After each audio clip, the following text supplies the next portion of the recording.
I want to talk a little bit about administrative separation boards and a specific aspect of what you're looking for in an administrative separation board if you're helping your attorney. Whether that be an AOC, whether that means an ADC, TDS, any kind of court-appointed or detailed military attorney, or if you're working with me or a civilian counsel, one of the major things that you need to do is you need to create a witness list that is going to deal with your case. One of the things that you need to give your attorney is you need to get the name of the person that you want to call. You also want to give them a way to contact them, and I like text messages. You can also add an email address, that works fine too. And then you also want to give the attorney a brief description of what that witness will say. Now, when I initially started doing administrative separation boards back in the day, and I won't tell you how old I am, but there was a period of time where I worked for Trial Defense Services, and I was actually still in. And I was able to go through just a board in the morning and a board in the afternoon, because as I was getting out, my leadership basically said, hey, we have all these backlogs of separation boards, so we're just going to have you do every one of them one after another after another. Now, I had experience of a couple years of doing court martials, and so it was a pretty easy transition for me, but it gave me a ton of experience in administrative separation boards. And when I first started out, I had always heard that one of the things you want to do is you want to have quality over quantity. And so I initially started off with very small witness lists for the board or people that I would call. I'd always call my client to testify, but then I'd call 2 or 3 witnesses to really hammer home the point that, this is what we want to say, this is the kind of character that we've got. And over time, I realized that kind of was a mistake in the boards, and I changed my strategy. And the strategy I use now is I want my client to give me as many possible character witnesses and as many possible fact witnesses they can, because one of the ideas that I've got is I want to break the board.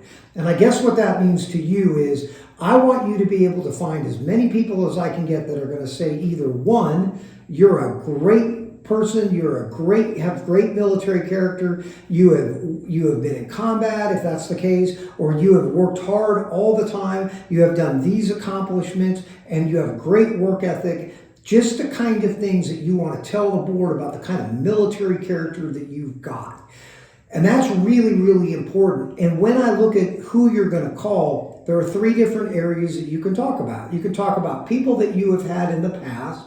You can talk about people that are in the military that can talk about your character right now, but you can also talk about friends and people like that that are just going to talk about your character outside of the military.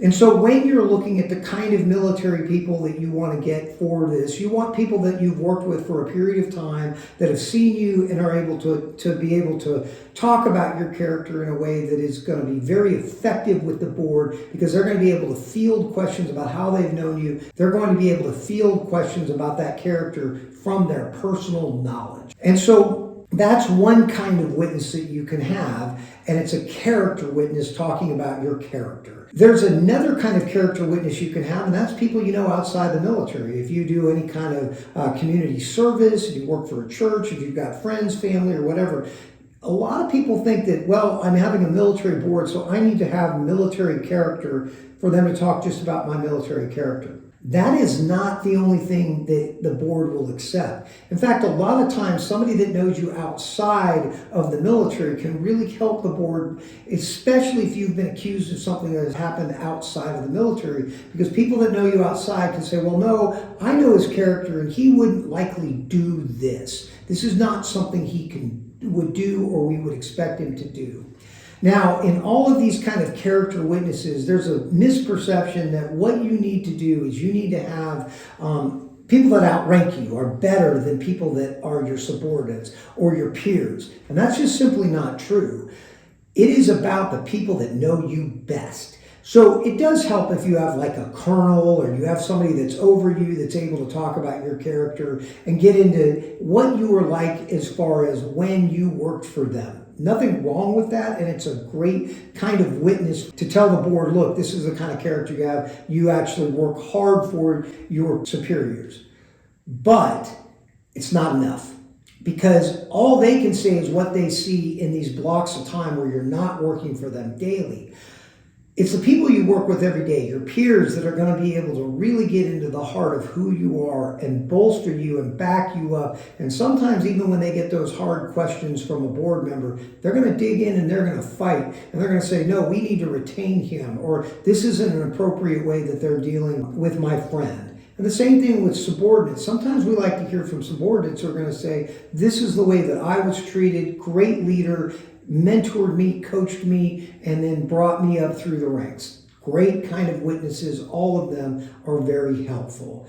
And there's a final kind of witness that is also important. If you've been investigated and you are able to call people that are actually able to get into the specifics of what happened and challenge the actual alleged misconduct, that's another kind of witness that's very, very important. And a lot of times the attorney really relies on those. But it's going to be a two-part thing. You want to have your witnesses that are going to get into the specifics of the allegation. That's number one. And number two, you want to get into those character witnesses, which are going to bolster what you say, because almost every kind of case ends up being a type of two-person, the CID saying one thing, you saying another. Allegation of a 15-6 investigating officer saying one thing, you saying another. And so all those witnesses that are going to talk about you being a truthful person really are going to help later when you are able to testify for yourself. So you can really, really help your case and help your attorney when you start building that witness list. Because one of the things that I like to do, and I just love doing this at every board, I like to keep calling witnesses until the board presidents or members of the board say, enough. We admit that your client is a great soldier, a great airman, or great seaman, whatever it is. We want to be able to go there and just really bolster the fact that that board has heard enough.